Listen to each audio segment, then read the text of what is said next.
Mm. Yeah, I'm looking at the support at least for Lilgun in the 18th. I feel like you go for either your 5 or your 4.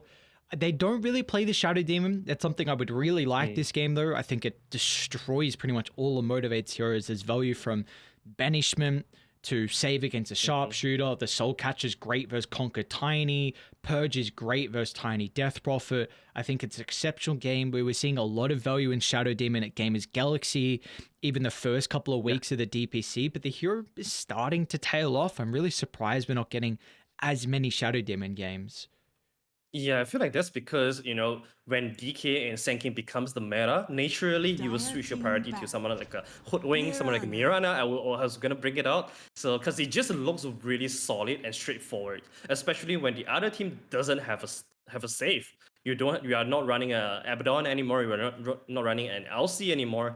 So DK Mirana DK plus Mirana is just really solid coming out from Lilgun here, but it's not the winning condition for them though. They are still lacking of a winning condition, and thanks to these two last bans, Motivate.Trust should be able to eliminate the best options here for Lilgun, and Team Resort is already out.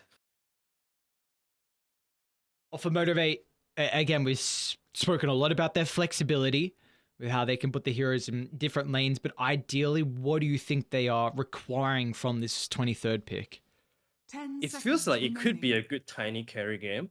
As long as you ban out most of the strongest counter, they've already banned out 2, in my opinion, the Necro and also the Timbersaw. So it looks like it's opening up to be a tiny core here. So I think with this last pick, you're probably looking to decide whether you want to put the DP as a 3 or a 5. With Hoodwink as a 4, I think normally you will want to get something like a initiated kind of hero, something like a Centaur could be good here. Because Tiny Sanking Mars, most of the offlane heroes are actually already out of the pool. So there's not a lot of heroes left in the pool for Masaros to go for. Maybe the Slaughter, but I guess we'll see, because I don't think you want the DP plus Hoodwink together on the offlane. You could, but it's not the traditional one range and one melee combination that we all love to see.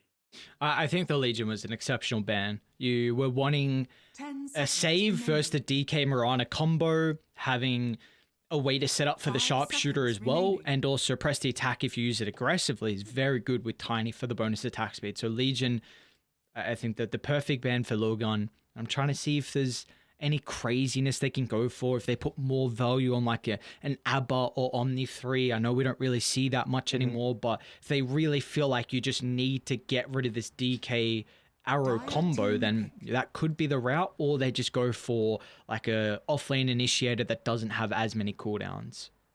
Oh, I love the CK ban as well. I feel like CK is one of the offlaners that is definitely rising in popularity, and we are not giving enough priority, because in other regions, CK is becoming the first place ban and whatnot. Motivate.Trust Gaming, they go for the Doom. So interesting. I feel like Motivate.Trust, they always love Doom against all these tank heroes. They've been picking Doom a lot against Tiny. And in this case, against the Dragon Knight and Lycan, it could work, but it's so greedy though, Ares. Seconds remaining.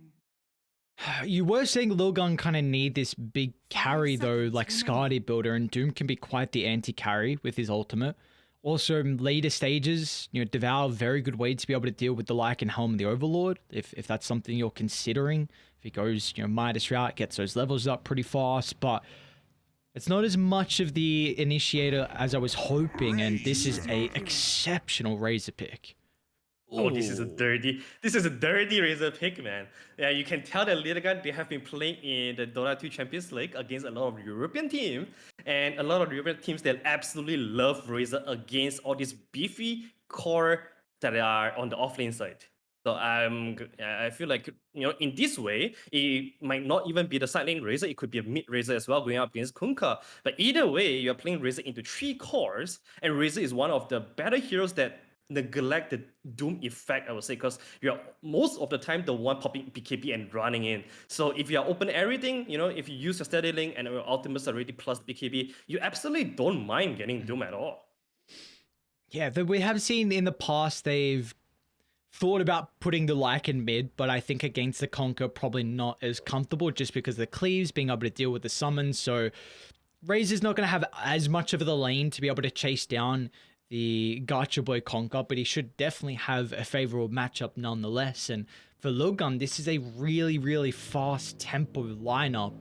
Do you feel like Motivate have what it takes to be able to prevent them from running over this game? I feel like a lot is gonna fall down to Gacha Boy's shoulder. He is the biggest hero here that can make some rotations and also defend the mid tower. And I think while Masaros needs a lot of farm to come online, the only one that can really make plays is really the Kunkka. So, and he's not up to a very easy lane at all. He's against the Razor. I think traditionally Razor has always been somewhat like a 6-4 or 7-3 matchup against the Kunkka, but in recent days, it's more becoming a 50-50 because you can always farm the small camp and also take away the water rune and such. So I feel like Gacha Boy might have a way to equalize this lane, but I would just say Gacha Boy, he is the biggest factor in Motivate.Trust Gaming's draft here. And what about the side of Lilgun? Who do you feel like is the big factor that we have to keep tabs on? I feel like Razor and also the off lane. DK Mirana, if they're able to get some good lanes going on and maybe transition into a early dagger, I think if they start playing together, I think they're going to be so strong. Just imagine DK Mirana, Grimstroke running together alongside with the Wolf that creates so much vision for your initiation. That's going to be a little bit scary to deal with. Yeah, I feel like this is a draft that Lilgun thrive on. Like, it just looks like... It screams Lilgun to me. And I feel like still their score is not what a lot of people were expecting heading into Division 2. They were probably going to be, I think, closer in competition to Talon and whoever that second slot was going to be in. Well, this time it's RSG. So I think a lot of people were a little bit surprised. But for me, like you said, they're looking really good at Dota 2 Champions League. They just beat Apes, which, put some momentum under their belt. And they're now playing with a really, really comfort lineup. So I'm going to give them the edge in this game. I just believe they can execute this fast-paced lineup. Yeah, I would say so. Like, this is the bread and butter of Lilgun. And it's scary if you are giving away such a draft and such an explosive draft to Lilgun as well, because they're one of the best to really push it forward. I feel like Lilgun's, the one thing is about them is that they always have this ability to go 50-50 with anyone. Depends on the draft they are having. And this is definitely looking like a crushing draft for them. I like Motivate's draft a lot as well. I think they've got very good team fight if they can get to that stage. Like a Death Prophet position 5, exceptional laner, can be a little bit vulnerable to being bursted down through the early levels. Like once you can get that first item to help out and maybe some stat items too, you can kind of have a little bit more impact. But yeah, I think you've got Exo, you've got Boat, you've got Doom as well. Hoodwink's got a lot of involvement in team fights. So I think that's somewhere where Motivate can shine. If they can get to that stage, because you're very reliant on your cooldowns then. You're very reliant on not being far behind where the enemy team can tank up through these ultimates.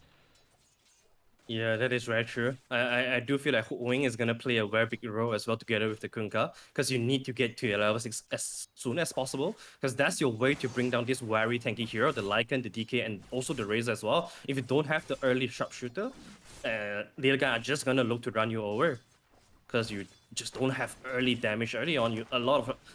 Most of your cores need a lot of time to build up those damage items, especially Tiny and also Doom. So Kunkka, Tiger, they're gonna have a lot of responsibility here in trying to stabilize the early game, so that the Tiny can eventually come online. Do you feel like this is an easy lane though? Like Hoodwink and the Doom up against a Grimstroke Lycan, is this a lane where Mastros can freely get his farm and work towards that early Midas? I feel like farm should be looking like a trade farm lane, I would say, because Masaros, he is pretty tanky on the Dooms on early level especially. And normally you would like to play a rather aggressive lane together with the Hoodwink, but a lot of times, I think a lot of people underrated how good Hoodwink is when it comes to the counter initiation side as well. He's one of the better heroes that can really protect your 3D cores because of the bushwhack, thanks to the slows as well. So I think this lane is probably be pretty okay for Masaros, to be honest. And we're seeing top lane a lot of aggression onto 11. It's gonna take quite some time where he can sustain through this lane, especially against the Death Prophet. It's not easy at all with the percent damage. Yeah, not at all. Which is why DP is becoming such a contested pick right now, because once you have DP, you can always be free to pick the Tiny up, and it also kind of discourage the enemy to pick Tiny as well. And it's the same against any kind of beefy off laners or beefy cores. And in this case, DP definitely is helping Tiny out a lot. He's also getting this big double pull off as well. So this is gonna equalize the laning equilibrium, and Tiny should be having a pretty good time. Bottom lane, Ace 12, slowly getting chased down. Not going to have too much of the Scorch Earth to be able to play with, but it is Motivate putting some damage into Ace and probably forcing him to use the cell with how low he is. Although Tigger, stuck in the trees, but he can eat his way out. You'd hate for the Wolves to cut off the cell usage there. They're catching up and they just snip him on the tail. I'm not opposed to taking the occasional bounty. Well, 400 movement speed, you're not running out, you're not running away from this even with boots.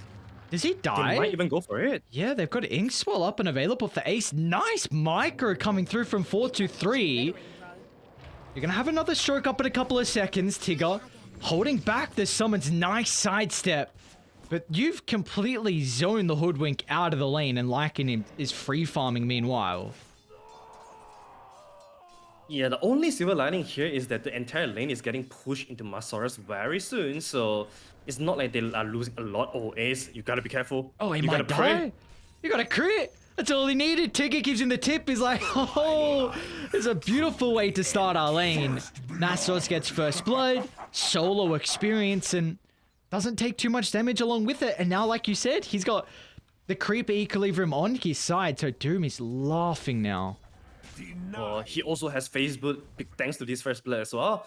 So I think Tigger is gonna bring it to him. Oh no, actually Tigger is going to the mid lane to refill a bottle. And this is the kind of freedom that you have, right? When your offlane is having such a good lane. When you don't really have to babysit him anymore. You can be open to stacking ancients or mid lane. Tiny's actually gonna go down top as well, Toy. Tosses the Dragonite under the tower. One more right click is enough to get the kill and back to mid. Gotcha boy playing with the storm, but he gets away. We got more action. Wait, what? Okay, Grimstroke not pulled up to the high ground. Master's baited there a little bit. He split away from the Grimstroke, but he's still got enough Scorch Earth time to close the distance. Another massive swing from the Infernal Swords nets them their second kill on the offlane Doom. Man, we all thought that Doom is gonna be a slow hero. Turns out when you pair him with the Hoodwink, any slow hero can be really fast. Just because of how strong Hoodwink really is. He gets the deep ward as well, so a lot of value coming out from this bottom lane already of Motivate.Trust Gaming. Top lane is the only lane that is suffering, but Tiny can always be happy going back to the jungle and flash farm. So I don't think this is a big concern for Motivate.Trust. Yes. Oh, Tiny just ate the arrow. So he puts his body on the line for the support. Usually it's the other way around. Look, I don't know, Arthur, because Toy going down, I would not expect it at all. A Tiny in this lane, especially with a Death Prophet support.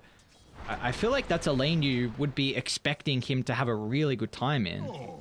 Yeah, that is true. That is true. And I also like how they playing out this lane, especially you up against the DK and Mirana.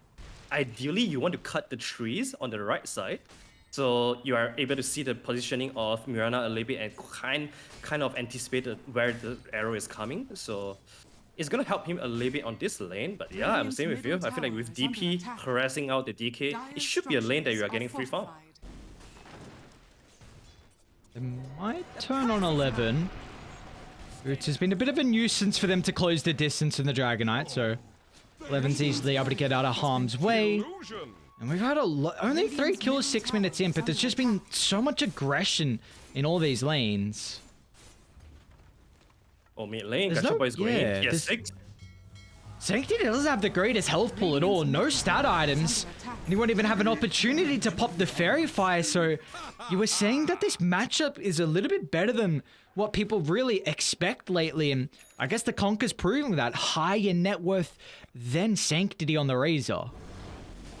Yeah, what a good rotation by Hoodwink once again as well. And to be honest, without the Hoodwink, Gacha Boy could probably take that alone. Top lane though, Boom Boy, getting run down. You fought well. Boy, unfortunately, not enough. Does he got... Okay. Like, if he has a mango on this Corey, he might be able to get a return kill. Well, there's doing a lot of damage to Kishka. Radiant structures are There's fortified. no angle for arrow. Otherwise, Toy might risk dying there. They're gonna go for this? No, they tip him, Bowie, tip him back. So they'll chill out a little bit up top. Now, how's his bottom lane looking? We haven't, we saw Mastros get those kills earlier on. Top of the net worth is our doom. Lycan has the Helm of Dom already. Dire's middle tower is under attack. So look at him, just invading jungle right now together with the Grimshot with 2 levels on Ingswell. Are they gonna go for this? They've got Sanctity trying to connect to the triangle. The Torrent's gonna be able to hold back 4-2-3 with the movement speed from Masteros. Can he get to the safety of the tower? Looks like that is the case. 3 points in the Scorched Earth. There's plenty of extra movement to get himself to safety. Oh, it's starting to feel like MTG, they are getting out from this grid. Radiant's middle tower They are making is it under work. attack. And if you look at Gacha Boy, he understands that he's the only one that can make rotation. So with this invasion, he's making a move towards the top lane. Radiant are 11 is scanning. definitely the best target, but it seems like he won't be able to get in. I don't think 11 dies without Sharpshooter. He's very tanky. Bracer, Tread, Soul Ring. They're even gonna chuck out a Dragon Tail, just really annoying the Conquer. Which, they do have the extra rotations. Gacha Boy has to use a defensive bow, picking out to safety, but one more right click, do they get it? Sanctity just swings from afar, gets Has fallen. the kill, the finishing blow, cutting off the head of the Conquer, and now they've got 4 heroes top on Lilgun, so they might look to stay and convert this to the tier 1. Was such a good read by Lilgun as well. The sentry coming out from nowhere. I think they were just using this sentry to scout out whether or not there's observer ward, but they found a big fish there. And that has to be one of the worst feeling when you are sacrificing your own farm to make a rotation to the side lanes and then get punished. Oh, Dire's top Phyllis is gonna tower feel is under pretty attack. bad here. Dire's structures are fortified. It's a tower that's going down without really the use of the Elder Dragon form, which is back up in a couple of seconds for 11. So I wonder if we could just see Lilgun rinse and repeat at the mid lane. Dire's top tower has fallen. I would say so. Unless 11 wants to be a little bit greedy to just AFK on the top lane to farm his dagger, it could work as well. Because it's not easy to push into the mid lane at all. Like, especially 10 minutes mark is coming. So Hoodwink should be getting the Sharpshooter very soon. And you could still easily die to the X-Mark board combo into Sharpshooter. So I think 11 might want to play this out a little bit cautiously or patiently. Because he is very close to the dagger for now. Alright, so you just feel like the player's not using the ultimate for some time, just farm the blink, maybe get a pick off, and then use the ulti for the tower? Yeah, I think so. Because I think in this game, the priority is not really taking down this mid tower. It's more like getting your daggers so that you can start moving together. You can start bringing the Grimshot and Mirana together to play like a 3-man game. And I think that's probably the priority for now. As you can see, Lilgun 11, he is pretty content with just farming, and I think it's probably the more efficient move here. Because pushing into the mid lane is everything that Motivate.Trust wants you to do, so that they can start using their amazing defensive skills. And if you're not giving them that, all of a sudden they feel like they're running out of efficiency here. I guess the bright spot for Motivate is just how far Mastros really is. He just had Midas completed, top of the net worth, so that laning phase went exceptionally well for Mastros, and he's going to be in a position where he can get a pretty early timing in the BKB just to steamroll himself into the middle of the fights. Is that kind of the item timing you're looking for to the Doom to have the impact that they require out of him? Yeah, I think so. The only thing is the one that is farming very happily is definitely Masaros here, because he's not getting punished at all. He's making use of this Midas very well, and there's also this huge ancient stack for them. So it seems like he's going for BKB first, because I was wondering if he wants to go for dagger first, but they understand that, all right, we are just the one receiving the aggressiveness coming out from Lilgun. We don't really have to go on them because they will be the one running at us. So let's just itemize for survivability and be sure that we have these items ready when the run is finally starting coming out from Lilgun. Because right now, it's the calm before the storm. Yeah. You know, Lilgun, they are gathering those gears, they are gearing up to fight. And when they are done with that, you need to be ready for it. Well, it's go time. Vlad's on Lycan, Blink on the Dragon Knight. You see 3 heroes on Lilgun, just posturing around their own T1 tower. They have a very aggressive ward that is scouting out Kishka, and they're going to soon see 4-2-3 starting to connect to mid. This is the good old Lycan move. You got heroes just putting their body on the line, honestly dangling, setting up a bait, and then all of a sudden you've got a shape-shifting Lycan just wrapping around and blocking off an avenue to escape. Dire's structures are Not only there, he's Oh, looking there at we Harpy go. Scout. Jump in, 11, run straight to the Tiny. They've got the arrow follow-up. On point is Kishka with the Marauder, and that's an easy tower to convert into. Radiant's top Boy tower was is hiding under in the attack. trees. You know, normally it would be a good place to hide in. No but way. when the enemy has a Harpy, that's not the case anymore, and they're just gonna convert this into Roche. This looks really bold though. They have Vlad, so they can definitely sustain through it. Radiant's bottom tower is under I attack. don't know if they stay. Shapeshift on cooldown. Harper's giving them so much information. Dude, what is this Harpy creep? 11, a triple mid Inkswell, the arrow follow-up vision wins games as Boom Booey leashed together with the Tiny. Toy's gonna try and enter the fight. Masros from the southern side as well. They still haven't used the Doom. Masros trying to find the perfect angle, but the buybacks flocking in as Motivate heavily commit, and they don't trade. They don't convert on these buybacks. Maybe they can catch up to Sanctity. An X in a couple of seconds, but 11's nearby. I don't think you can kill these targets now. An arrow to fly, Masros sidestep, but Gotcha doesn't! Gotcha boy doesn't sidestep the arrow, back in a Lilgun, turning towards Tigger. It's a hope and a prayer, the sharpshooter. Getting a decent amount of damage up before he dies. They're too late for the deny. So in the end, Motivate, they're able to drop the Doom. They're also chasing Mirana down. A leap in a couple of seconds, but Masros has the damage over time. A Dragon Tail from afar, but just off the mark as Boom Booey on point with the silence, but Lilgun, what a fight around the Roche pit.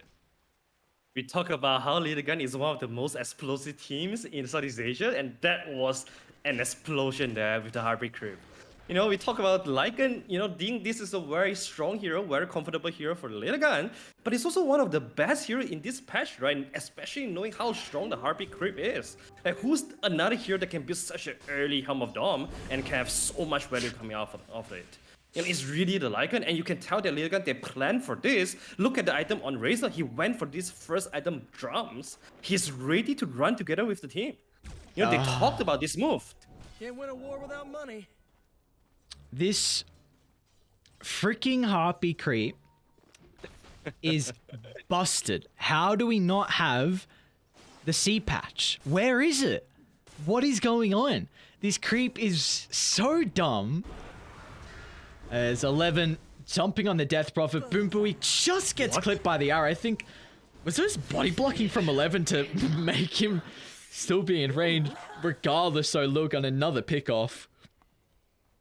Yeah, this is really looking beautiful for Lilgun here. You know, we talk about how they didn't want to rush the mid tower push because they wanted to wait for the DK's dagger, and once the dagger is up, you are seeing non-stop aggression coming from Lilgun. And this is where Motivate.Trust, they need to be really ready for this, because if they don't, this game might get blown apart very Dire's early top on. On the river, tower is Gotcha under boy. attack. Radiant's Is that what bottom it- tower at least is give under them attack. information of the Grimshaw connecting to bot. They'll have the vision. Tigger and Masros nearby. They're jumping Gotcha Boy instead and leash together. The BKB protecting Masros is going to be forced to try and run to escape, but the Soulbind once again reconnecting to another target. The BKB's expired, but they don't have controls. Nonetheless, they're able to find two, and up to the top lane we go. 4-2-3. A shapeshift out, but Toy teeping in is able to deal with the Helm of the Overlord, so a 2-for-0, and dude, Gotcha Boy's game is completely disrupted. The lowest net worth out of all the cores. This is the biggest concern for me whenever I see Masaros on a hero that where he has to do everything for the team. Because oftentimes when you're taking risks to open up the team, open up the game for a teammates, if you get punished, all of a sudden you turn into your off lane. And in this case, you can definitely safe to be, you know, it's definitely safe to say that he is the offlaner here. Because Masaros, he is the position 2 with the Midas, and also how strong he's scaling right now. And look at what Lilgun are doing at the moment. They're playing in the top jungle, just taking farm away from Motivate. This is aggressive farming that Lilgun are like, all right, you come contest this. We've got A, a ward here, and B, we just want to fight. We're in a position where we feel like we can take any fight. So this is just more economic damage. Yeah, normally in this kind of scenario, the best way for you to encounter this is to open up the other side of the map, which they're doing right now. They are walking into the jungle of Lilgun at the bottom side, but the thing is, they don't hit tower as fast as the Lilgun. So they are not putting any pressure for Lilgun to go back to defend their part of the map at all, because they are not pushing their tier 2s. And, you know, because of this, Lilgun, they are open to do Roche freely. If they want to, they could also poke high ground to force Motivate.Trust to go back. So it's really on Lilgun's. They are the one controlling this entire game on how he wants to go. And they know the direction of this smoke. They have the observer it's still by the outpost, so they are well aware. Don't reveal on the illusion. There's the information. 11 pouncers once again. A Dragon Tail into the burst. Boom Booey dropped before an ultimate could be used, but Mastros, that's a good Doom target. Throw onto the Razor, continuing to hunt. He's got so much movement speed though. Razor's out, back inside the river. 423 and co are just ripping Curious to shreds. Their claws sinking further into flesh. To the top, Sanctity, the Doom's expired. So Sanctity's actually going to stand his ground. No stuns to counter the TP, but that is your top net worth Doom. Getting nothing out of that fight as Sanctity survives and Lilgun continue with their reign. They got this Doom on Saturday, it was good, but then he was a little bit too quick with the Moonlight Shadow and also active drum. He was running so quick, so he was just disengaging from the entire fight. Doom was spending the entire BKB duration on him, whereas the entire backline was just getting destroyed by the 4-man unit of Lilgun. So this is where Motivate.Trust, they need to protect their formation a little bit. They need to make sure that they select their target well and go for the one that is actually getting Doom and make sure the guy is actually getting brought down. Because if you don't, means that this Doom effectively is not doing anything at all. They might dive Toy. Sanctity just picked his BKB and he's got ages as well, so I don't think they're worried at all. Not at all. The only trouble here is that Razor, you know, he has BKB right now, so it seems like he's building into the Lincolns. And for Kishka, he's already halfway through the Lincoln, so this game for Masaros is just gonna be harder and harder. And when you are, when you are putting all your eggs into the Doom basket, in this kind of scenario where your enemy has so much early goal to itemize against you, oh, it's so hard. High ground time. Doom on cooldown still for another 30. Your full set of barracks might be... Oh, Masaros. BKB jumping in. So it gets rid of the Helm of the Overlord creep. 423 taking a lot of damage. They drag it back to the boat, but look how Sanctity's positioning. On the front, acting as a bodyguard so they can't get past his blockade. They've got so many bodyguards, man. All 3 cores are so tanky. With all this going on, Toy took a T2 tower bottom. Sanctity might lose the Ages. Do they sharpshooter for this? No, Sanctity still runs away, Ages in hand for another 3 minutes with the full set of barracks to their name. Mass TP to the bottom side. They want to find Toy. Oh, Toy, it's too late to TP out, I think. Ooh, okay. If we ran the right way, who knows what could have happened there. That's disastrous if you lose the Tiny, then all of a sudden Radiant, they just push through bot. Yeah, I still think they might want to push through bottom. Because what's stopping you right now? You still have 3 minutes on the Aegis, unless you want to look for kill. Which is something just that going maybe in? Sanctity is going for. Sanctity's just going in. No one is near the Razor, but he's got Aegis, he's got BKB. Not going to use the magic immunity on the first life. So a nice exfiltration from Motivate. Yeah, that's a freebie. They didn't have to use any big spells for it. They want to fight which is why they're LeonArthur. instantly smoking right. Yeah. Okay. Lose the ward and They have back out. Though. They don't see anyone. Ishka. Thinking about popping out of the tree line. Sees the Sans, a leap away. Now Radiant, they still want to play with their own ward. Down to the south, hiding in the river. 11, he finds a target. Onto Gacha Boy again. Just look at the damage. It's so much chain controlled in the fireball. Burnt to a crisp. And now Boom Booey, well, he's going to try and play around with the tree, but they just get the Inkswell stun to add a second death to the tally. Man, I love watching Lilgun play these kind of small combos. I think they are probably the best, one of the best teams in Southeast Asia to really utilize the Grimstroke effect. You almost feel like they are one of the, they always have multiple targets for Inkswell, which is why the game always looks so smooth when they are in the commanding position like that. Because almost every single one of their teammates can use the Inkswell to very good extent. It's... Oh, wait, look at this backstab. Wrap around. Okay, Masros from behind, along with Tigger. Toy's gonna fall up as well. A Doom's out, soling onto the like, and they're also targeting down 11 simultaneously. A beautiful start. A pincer maneuver from Motivate, catching Lilgun off guard as they were split from each other. But that was such a smart wraparound. Oh, right now, though, Sanctity is running Run in. into Toy. They have detection. Sanctity's gonna pop a BKB, continue to chase down the Tiny. Look how long that stun is! Toy has no hope of escaping. Although they want to still take the fight. Looking to rectify the death. Astros charging forward mindlessly as Kishka will get out of harm's way. Or will he, Mastros? No, just wants a friendly tap. Kishka, he's playing with the Lincolns very well. He's always like playing in this pretty aggressive position, but he knows that he's always going to be able to leap up because of this Lincoln. He's going to block the X mark. So he's just being there super aggressive, being in your face, making it very annoying for an enemy to deal with, and now they might go for Dude, pop Shivas please in your inventory. No Shivas. Death on Mastros it's going to be. Probably would have needed the BKB regardless, but that's a wicked streak. That's a huge streak. 731 gold given over to Kishka, and he's got Blink next on the agenda. Kishka is absolutely enjoying this game. This might be high ground territory again. Oh, they're going to see Toy. Toy is venturing outside the base. Oh, beautiful force stuff though. Gets him out of harm's way. They're just going to use this time to try and take some objectives. Hey, starting on 11. It's going to be in harm. And Inkswell defensively trying to give him the health bar. 11's not dead just yet. They might not even get the kill. 11 survives and the rest of Motivate will not. It's the base pillaging time for Sanctity. Past the fountain into. They go as Tigger adds another death. Triple for Sanctity.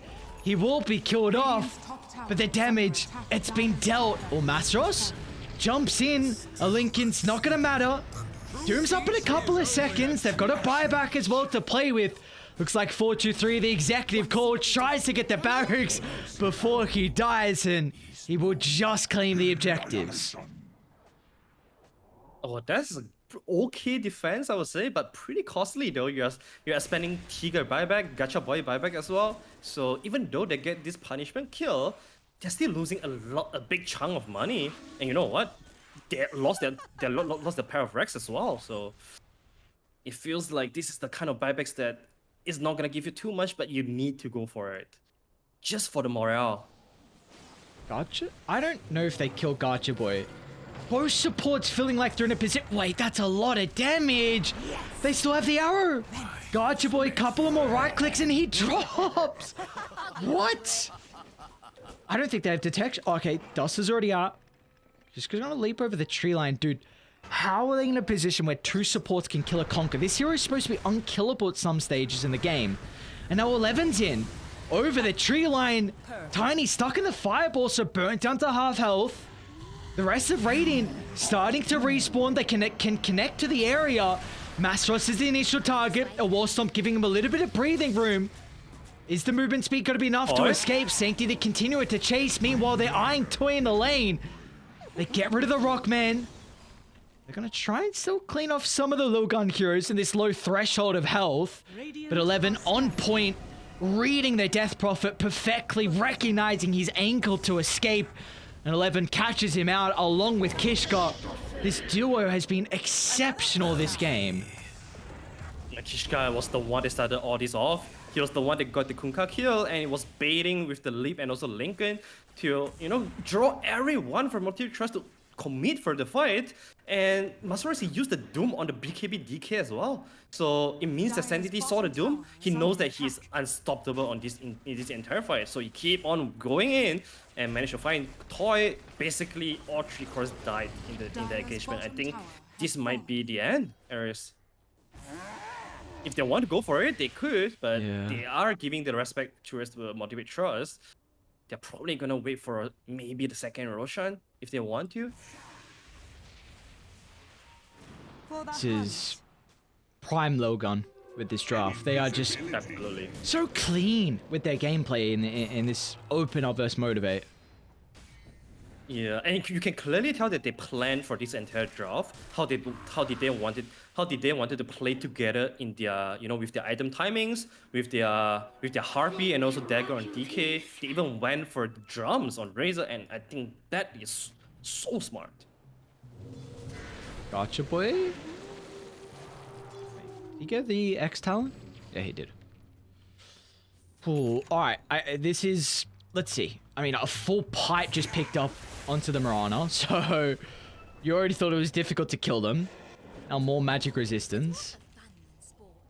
But I believe... Oh, Mastros bought the Ag Shard, but he just sold it. So I was going to say Dire are going to be playing with multiple Ag Shard. One in the Conquer and one in the Doom. Maybe they could get this cheeky push back into a lot of damage in Infernal Blade. They're going to jump Mastros before this fight starts. A forced off to reposition, but the arrow! Oh, the arrow! Destiny clips the Doom! Mastros has got a buyback. Ulti if he looks to rejoin as well, but Lilgun further inside the base. We saw them fountain dive prior, and no, the tidal wave! Put Sanctity in a similar position, but meanwhile, under the tier 4 tower, Toy dueling 4-2-3, but it's going to be the Lycan that comes out on top with a little bit of extra assistance from Kishka. And I don't see how they hold this base now. Yeah, the biggest reason why Dude, Masaru 11? didn't go for What? They were baiting. They saw the ward. Kishka might also die though. Oh, he's gonna drop the combination, but what? How are they also tanky? They get the kill. 11 playing with 400 health. He's gonna jump inside, but it's all space. That's all it is. Space created as Mega Creeps are soon on the agenda. 4-2-3 in Sanctity. Objective-based gaming. In they go. Exo charged up. Boom Boo is not going to get too much out of this. Playing around with the Ghost Scepter. They haven't killed off the Death Prophet just yet. Sanctity BKB in a couple of seconds. Will he have the time to utilize it? He will not. So Sanctity goes down. 100 seconds on the deck, but Mega Creeps are on the cards. Yeah, they all threw their life away, to take away the 2 racks, and that was definitely the correct move there. Even though it means it's gonna be a dieback, but Mega Creep is something that is too early for Motivate.Trust to deal with right now.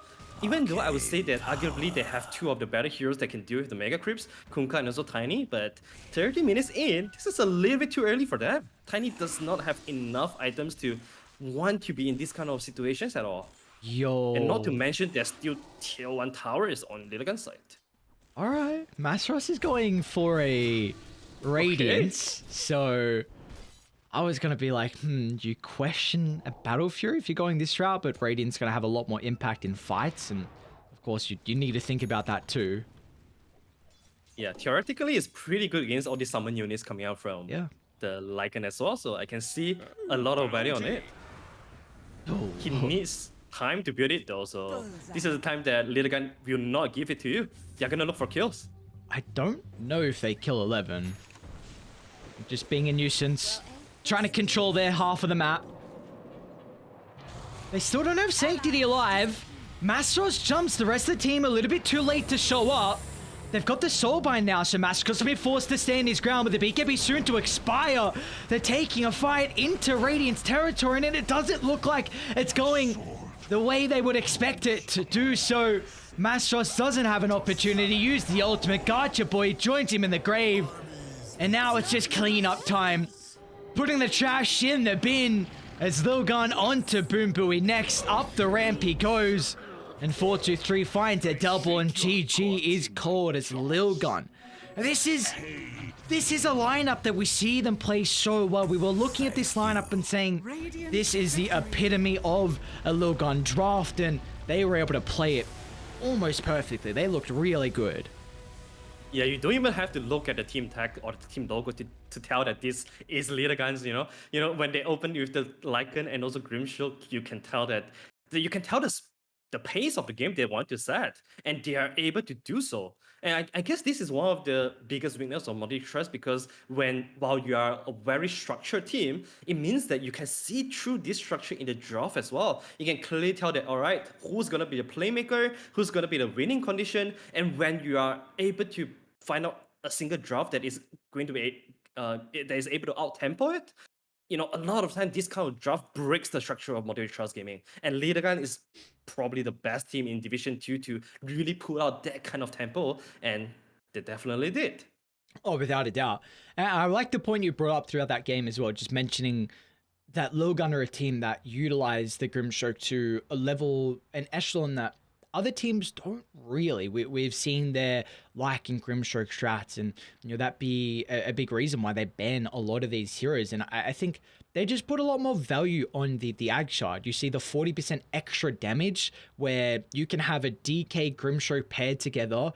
All you need is like those two Ag Shards, and you're killing off cores. We even saw Mirana and Grimstroke together. You give the Inkswell to Kishka, he leaps in, you get the stun, all of a sudden more damage in the Inkswell. Not only that, but the heal, the strong dispel, they just play really well around this Grimstroke. Like you said, I think a lot of the value comes out of the shard, and for Lilgun, just a really dominant game one performance. They were able to execute, like you said, they felt like they had a real good understanding of how they wanted this game to look, how they wanted the early fights. They itemized for that, and it put them in prime position to take this game one. And now they are leading our first series of the night. It's their last series for Lilgun as well, so they'd love to go out on a high for Division 2, and well, they are in prime position to do so. But we'll find out if Motivate can hit back in our second game.